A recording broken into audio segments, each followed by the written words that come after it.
Thank you very much, Jen, and good morning, everyone. I'm Nada Nasser. I'm the State Director for New South Wales, Victoria and ACT here at Mission Australia.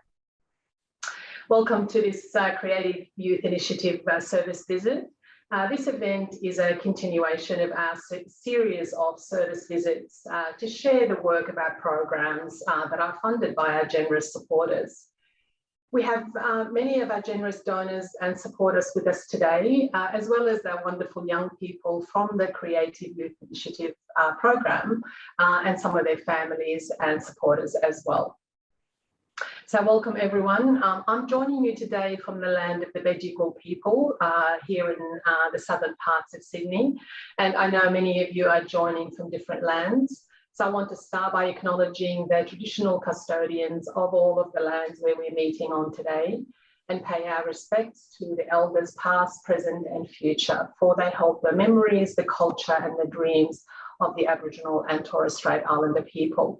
We recognise and respect their cultural heritage, beliefs and continual relationship with the land. And we recognise the importance of young people who are the future leaders. And today is a very important recognition of young people who are those future leaders. So today we'll take a virtual tour into the basement of the Surrey Hills Mission Australia Centre, where the creative magic happens, involving music and art, and most importantly, where the young people are supported to overcome many and varied challenges in their lives. The Creative Youth Initiative has been operating for about 28 years, and it has a strong history of meeting the needs of young people who are facing these challenges. Facing many challenges in their lives by fostering resilience through the power of art and music. And we know that art and music has many wonderful therapeutic benefits for us all. The last couple of years has certainly been a very challenging for all of us, but for young people in particular, it has been a real challenge. Schools were disrupted. Some students coped well with virtual education, but many missed the connection, the support, the structure that came with the face-to-face learning and attending schools, TAFEs or universities. Many young people were also hardest hit because they were most impacted because they are overrepresented in some of the job markets that were particularly hard hit during the pandemic. For example, retail and hospitality. The isolation had some negative impacts on many young people as well. And this was very clear in our youth survey Voices of the Pandemic report, which we released earlier this year. The report showed that some of the consequences of the school closures, for example, included mental health strain, isolation, and impacting young people's engagement with their schoolwork generally. So during this environment, programs like Creative Youth Initiative become even more important. Even though it too had experienced some disruption, the Creative Youth Initiative team had to adjust and pivot with COVID-safe measures, and unfortunately had to cancel the 2020 art exhibition. But we are very excited to be holding the 2021 exhibition virtually, and you'll hear a little bit more about that later today. So the Creative Youth Initiative is a very small, it's a really small program and has a very small team, 2 tutors, 2 music tutors, 2 art tutors, 2 music tutors, as well as a student support coordinator. The program doesn't attract any government funding. It sits in this innovative, unique approach that doesn't really sit neatly within any government-funded program. So it relies solely on the generosity of our supporters. And that's something that we are all grateful for. And our Creative Youth Initiative team and young people in particular are really grateful for the program and for the support of all of our supporters who fund this program. So I'd now like to introduce you to our Student Support Coordinator, Christian Aller, to share with you the work of the Creative Youth Initiative team and some stories of the young people and bring those to life for you today. So over to you, Christian. Thank you, Nada, and thank you for that lovely introduction. So my name is Chris Alla. I'm the Student Support Coordinator at Creative Youth Initiative, or most commonly known as CYI. I'll be taking you through, guys, today with a little bit of information about the service and the programs that we run. And also, we'll discuss a little bit about the online exhibition that we've set up for this year as well. So moving on to the next slide, Creative Youth Initiative Program. Located centrally in Surrey Hills and operating now for over 28 years, CYI provides a free accredited music and art programs for young people aged between 16 to 25 years old. Using creative expression as a tool to create positive change in their lives, CYI adopts a strengths-based approach and aims to engage young people who are facing many and varied challenges in their lives by focusing on their strengths rather than their negative labels or deficits. In our team, we have Program Manager Diana Jacek. We have two tutors, Miley and Vivian. We also have a music program, and we have Alex and Dan that leads the music course. And then there's myself as well. Our TAFE partners for our arts program include head teacher Leanne Foster and strategic manager Gary Jones. On the next slide, we can talk about the students and the young people that we support. So as previously mentioned, age 16 to 25 years, facing challenges such as homelessness, mental health issues, substance dependence, family breakdown, unemployment, social isolation, and poor educational experiences. They're usually referred from a range of sources such as community organizations, mental health services, supported accommodation services, counselors, schools, the juvenile justice and probation and parole, and also by TAFE as well. Young people can also refer themselves or by their families. Moving on to the next slide, the Artworks Visual Art Program. So we deliver Certificate 3 in Design Fundamentals through TAFE New South Wales, and that's with the St. George campus here in Sydney. The program runs for 2 semesters, so for a full year. Intakes are held every February and July, and 2 class days a week with a flexible 3rd day every fortnight. The program allows students to explore and experiment with various mediums, including painting, sketching, sculpture, life drawing, aerosol art, and graphic design. Student works are exhibited in an annual art exhibition where their artwork is for sale. Students are often commissioned to create murals, Christmas card designs, and artwork for public and corporate entities. On the next slide, I will share with you guys a quote that an artwork student shared in 2020. And they said, "The music and art courses at CYI are the only courses I have actually completed and thoroughly enjoyed. I have done other courses at mainstream TAFE, but unfortunately did not enjoy my experience there. I found that the teachers are what really made a difference for me in CYI, as they have been very understanding and flexible with my special needs. I feel supported and safe here, whereas I do not feel the same at other places." Such a lovely message. I'll take you guys through now to the Sounds of the Streets music program on the next slide. This is a TAFE accredited Certificate 2 in Music Industry course, in which students are introduced to music software, taught the basics of songwriting and creating their own original songs, and gain an understanding of the music industry. So SOTS runs for 6 months with 2 class days a week and a flexible 3rd day every fortnight. Intake for the 2 semesters occurs in February and July. Students also have the opportunity to have their songs included in the yearly compilation album that we make, and they get to perform their songs at the annual performance concert. So watch out for that one, coming soon. On the next slide, I'll share with you guys a quote that a music student shared with us. Quoting, "It's changed my personality. It's changed my view on things. I was not violent, but very aggravated when I first came here. And through music and having to be somewhere made me feel like I belonged somewhere. I never formed good relationships in schools. I was always the bullied one. So when I came here, I was extremely nervous about being criticized by the other people. As soon as I came in here, I just felt that I could do anything, say anything, and I wouldn't be criticized." Lovely message. On the next slide, through a strengths-based approach and case management framework, young people are also assisted with meeting their current needs, future goal planning, and referrals to further education or other services and community programs. CYI students can also receive psychosocial and individualized support during their time in the service. On to the next slide, I will share with you guys our artworks exhibition for this year titled Stronger Together. And that's a title that the group have come up with by themselves.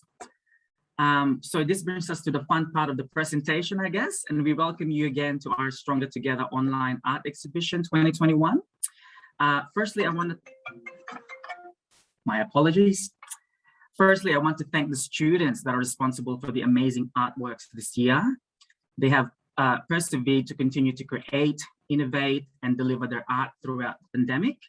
And despite the challenges that came with online learning, I want to thank also the tutors Miley and Vivian for their hard work, commitment, and for innovating different ways to teach and meet student needs. It has been a challenge to us all to keep not only our young people motivated, but also ourselves throughout the lockdowns. But I'm so proud for everyone involved in this exhibition. I also want to thank Diana Jazik, Greg Steele, Maria Humphreys, Lauren Gillen, to name a few, and the rest of the team for their support, organization, and establishing this year's online exhibition. We greatly appreciate it. So this year, we have just over 100 amazing artworks. The selection of magic this year includes a range of different types of art, from paintings, sculptures, sketching, and other forms of mixed media. We have 25 young artists exhibiting in total from 2020 and 2021 inclusive. Also, 70% of the sale will go directly to the students, while the rest supports the program. On the link provided to you, you can go ahead and browse through the selections under the artist name. You may notice some artworks will be displayed online as framed or unframed, and this is included in the prize. Once you've made your selection, we will liaise to have the piece delivered to you interstate by post. If you live locally in Sydney, though, we would encourage for collection at our centre to avoid damage to the product. The link to the online exhibition will be emailed to you, each one of you, today. It will also be promoted in our fundraising platforms and social media. Thank you very much for your time today, and I hope you enjoyed the online exhibition too. That's it from me. Great, thank you, Chris, for that presentation. I've just got a few questions from people here that I'd like to ask you. Can you tell us what your most memorable experience at CYO is with a student and why? My most memorable, I have to say, are our annual celebrations. So the art exhibition is one of them, and also our concerts annually as well. So it's really the time where we can showcase the produce, so to speak, of the young people. And I really love that because I get to witness the growth in these young people from when they first start with us to actually building the confidence over time and feeling comfortable in exhibiting or performing. That's always a special time for me. Thanks, Chris. And that holds up with our value of celebration as well, which is fabulous. Could you talk us through what a typical day looks like when somebody comes into the program, either in the artworks or in the Sounds of the Street programs? Absolutely, absolutely. So pre-COVID, when we used to actually get to have fun on site, they would come in and we have a structure for the day, whether they're doing music or art. We have a lesson for the day. We have lesson plans that they will get to do. And usually that's a very consultative process as well with our young people, because we really try to involve them in what they actually want to learn for this week, for this day, and for the next month even. So that's always a structure that we have at CYI. So usually they would come in from 10 a.m. to 4:30 p.m. And in those hours, they get to actually work with me as well if they want to access that counseling or emotional support. if they want to do some case management around just their domestic needs and things like that at their current dwelling, if they're looking for places or if they're looking for work. So it's always consultative in that regard. Thanks, Chris. Have you seen over the past few years a change in the issues young people are dealing with? Absolutely. If I can just relate it to the last couple of years of this pandemic that we went through, the motivation I've come to observe with our young people has greatly decreased, unfortunately. And online learning in general is a very difficult, I guess, avenue for anybody to uptake. And when you're working with young people who have, you know, mental health struggles and are currently establishing themselves as independent young people, you know, looking for work and what have you, it's really been a challenge to keep young people motivated and engaged. And that's and the decrease in that just from this lockdown alone has really been seen.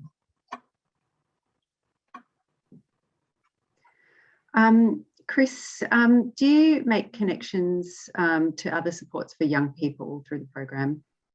Absolutely, yeah. So I usually like to work with other Mission Australia services as well. The Shopfront legal support service, I often would refer my clients there to get that legal support if they need that. We usually would refer our young people to the emergency relief at King's Cross if they need some financial vouchers and things like that. In our center on site, actually called Corinda Center, we often would encourage our young people to have a look at those programs that we run there.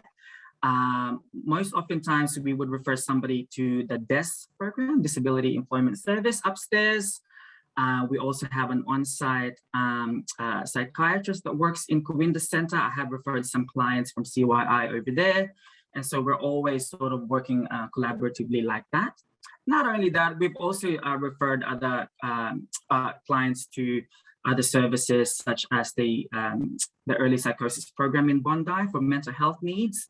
And so we're always building that relationship with the community. Yeah. Thanks, Chris. Can you talk about how many students are currently enrolled in the programs and how the pandemic has affected those numbers? Absolutely. For semester 2 this year, that started in July, we had 8 people starting music. Unfortunately, because of the lockdown, that has now decreased to 4. We have 14 students enrolled in our art for the year, including SEM 1 and SEM 2.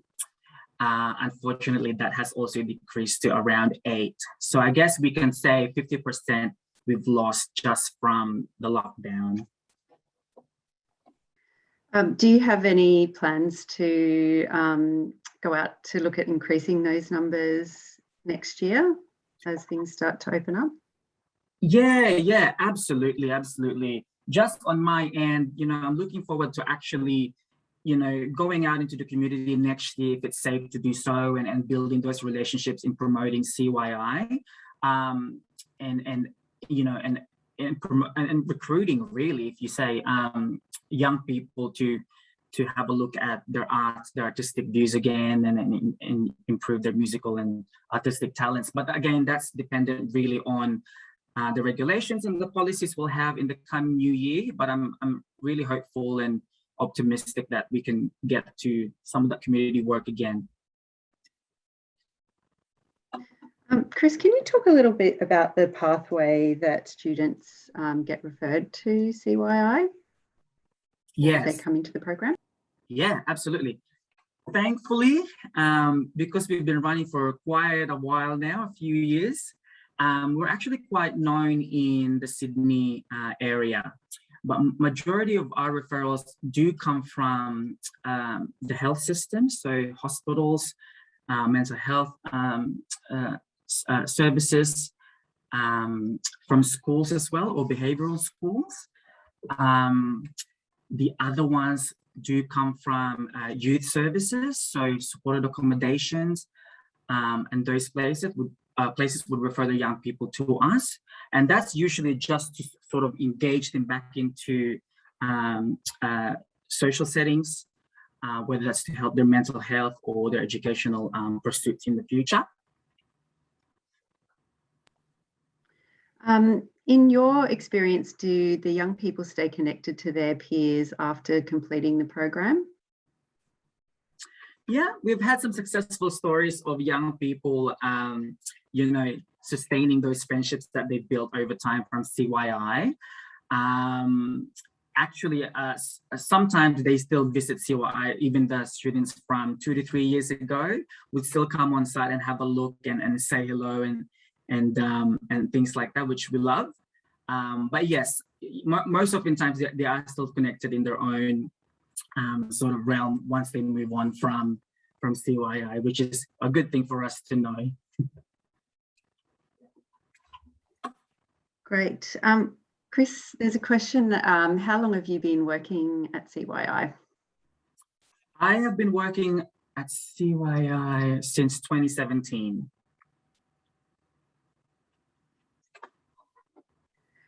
And the last question at the moment, if you could have 3 wishes for the program and the students, what would they be?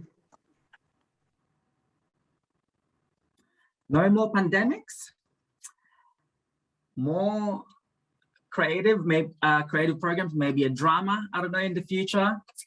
And thirdly, I think overall growth of staff and programs, maybe. Wishful thinking, maybe.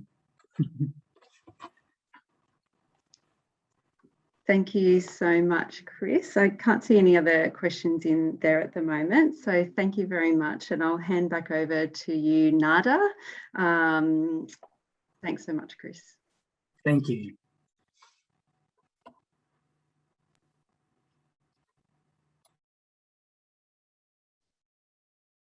Thank you so much, Christian, and the Creative Youth Initiative team, and of course the young people who make up this really special program. So thank you for all the wonderful work that you do, and your passion and commitment is really clear for everyone to see. I think without that commitment from you and from the rest of the team, we would not be seeing the results that we see. So thank you so much. It was really beautiful to hear the testimonies from the young people. It's always great to hear the voices of young people themselves telling us what this program means to them. So thank you so much. We are indeed stronger together. I really love that theme. I think that's just a wonderful theme. I also do want to acknowledge the leadership of Diana Jazic, who manages the Creative Youth Initiative program. I know Christian mentioned her as well. Diana also manages, as well as the Creative Youth Initiative, a range of other homelessness services at the Mission Australia Centre in Surrey Hills. I hope many of you have been to visit that wonderful centre. It's a really important flagship service for us in Mission Australia, and one that we learn a lot from to look at replicating elsewhere in the country. So thank you so much, Diana, for your leadership. I'm really excited to check out the art exhibition. It just sounds fantastic. I attended the 2019 exhibition actually, and was really loved the artwork, and I actually bought 2 pieces from that artwork, which I proudly display in my house. I want to show you one of them, which I have on the wall here. It sits right here in my office. This is a beautiful piece by Nicole Bailey, and it's an octopus, sort of a liner print, and I love that. I love it because it, for me, demonstrates the tentacles and the impact that we have as Mission Australia across the country. So I just really love that. It's got some beautiful symbolic meaning for me, and I have it here in my home office. So I'm looking forward to the new exhibition, and hopefully I can pick up some more pieces from there as well. Look, thank you so much to all of our generous donors and supporters. Honestly, without you, we would not have this program. Innovative programs like this and the difference they make in the lives of young people would just not happen without your support. So looking forward to your ongoing support, and take good care. And I hope you all stay safe and have a wonderful Christmas and New Year.